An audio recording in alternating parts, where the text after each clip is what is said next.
Tireoide, este é o tema do programa Pense em Saúde de hoje. É um programa que é feito com você, para você e com você. Então, ligue, participe, mande pergunta ou comentário. O telefone é 3209-0119. E chegou aqui uma pergunta, comentário e uma homenagem que hoje eu vou, inclusive, colocar. É da Isabel, do Novo Riacho. Ela é paciente do Dr. Hamilton e diz que é fã número 1, manda abraço pro Dr. Hamilton. E ela diz o seguinte, a tireoide dela é totalmente descontrolada e gostaria que o senhor falasse sobre isso. O que ela quer dizer com totalmente descontrolada aqui? Um abraço, Isabel. Realmente a tireoide dela é bem difícil o controle. Na verdade é o seguinte, em relação às disfunções da tireoide, até que o Daniel citou aqui, a gente tem que fazer um adendo da seguinte forma. As pessoas relacionam muito, às vezes, a forma tireoidiana com a função tireoidiana. Então, por exemplo, às vezes, não quer dizer que se uma tireoide muito grande, um bócio, que nós vamos comentar mais para frente, a tireoide necessariamente tem que funcionar mal.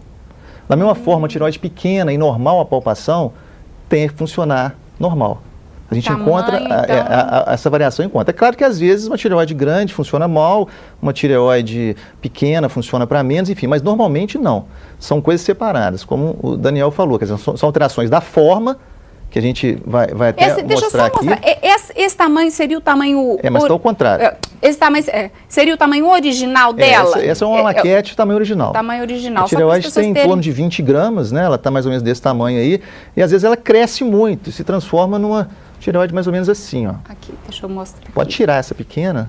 Nossa, eu vou pôr na frente o tamanho aqui normal, e quando ela cresce ela pode chegar a esse tamanho, não é isso? Aqui. Isso. Grande. Às vezes até maior. Às vezes até maior, né? Às vezes até um pequeno nódulo só, né? Enfim, mas em relação às disfunções tireoidianas, o que é uma tireoide descontrolada? A tireoide descontrolada, ela pode estar descontrolada ou produzindo muito hormônio, ou produzindo pouco hormônio. Quando ela produz muito hormônio, a gente tem o hipertireoidismo, que é uma hiperfunção da tireoide. Então, como ela controla o metabolismo, tudo funciona acelerado. Se a tireoide controla o sono, quem tem o hipertireoidismo dorme pouco. Se a tireoide controla o peso, quem tem o hipertireoidismo emagrece, quem tem o hipo engorda. Se a tireoide controla o intestino, quem tem o hipertireoidismo, o intestino funciona mais, quem tem o hipo funciona menos. E por aí vai, né? Então, existem algumas pessoas que realmente têm um controle mais difícil. Por exemplo, no caso dessa paciente, ela tinha as duas alterações. Ela tinha uma disfunção tireoidiana e ela tinha um nódulo, um bócio que a gente chama multinodular, vários nódulos. Então, ela tirou a tireoide, eu pedi para tirar, nós fizemos a punção e realmente foi indicado para fazer a cirurgia. Foi feita a cirurgia e ela precisa, depois que se faz a cirurgia, que a gente tira essa tireoide, né, a gente opera a tireoide, a gente tira a tireoide fora, nós temos que repor os hormônios. Então, essa reposição que às vezes é mais complicada.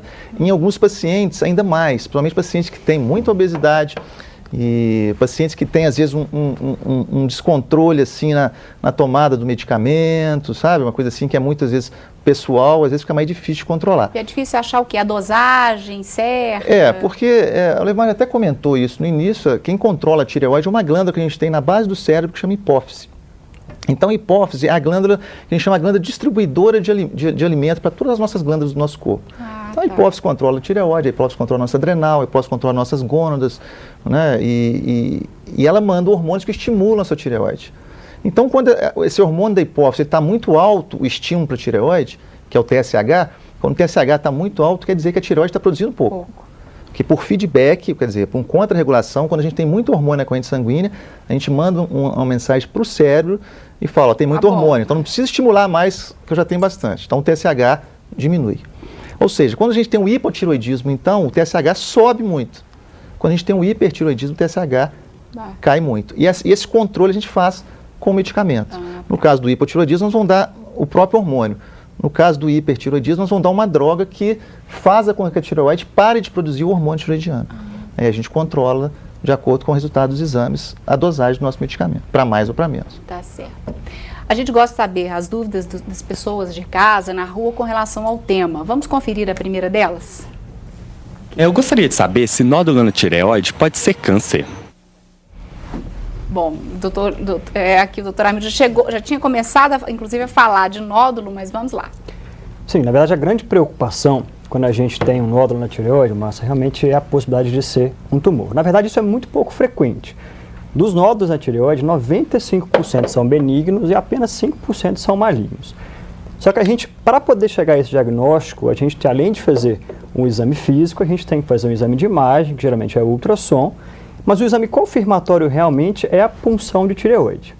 E não apenas o exame clínico e os exames de imagem de laboratório são importantes, a gente tem que avaliar o risco do paciente. Por exemplo, pacientes mais jovens, homens, pacientes com história familiar de câncer na tireoide têm um risco maior, enquanto as mulheres, as pessoas mais idosas, o risco ele realmente é menor. Mas toda vez que a gente que trabalha com isso no dia a dia vê um nódulo na tireoide, a preocupação é um câncer ou não é?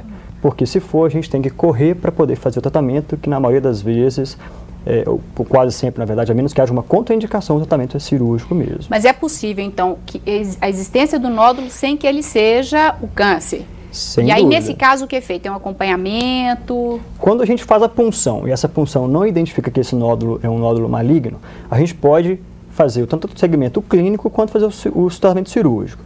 O segmento clínico ele é feito, por exemplo, para nódulos pequenos, em que não há um fator de risco muito grande, e é feito com exames clínicos e os ultrassom periódico. Né?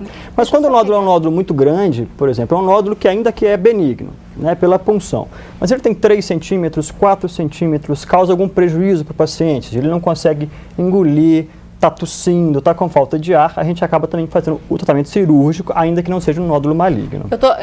Coloquei aqui, o doutor Amil trouxe, é uma glândula já com um nódulozinho aqui, para a gente exemplificar.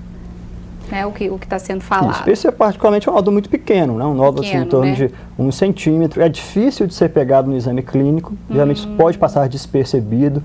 Grande parte das vezes a gente consegue identificar somente com o ultrassom mesmo. Você está dizendo aqui no exame clínico, vou até passar para o doutor Levimar.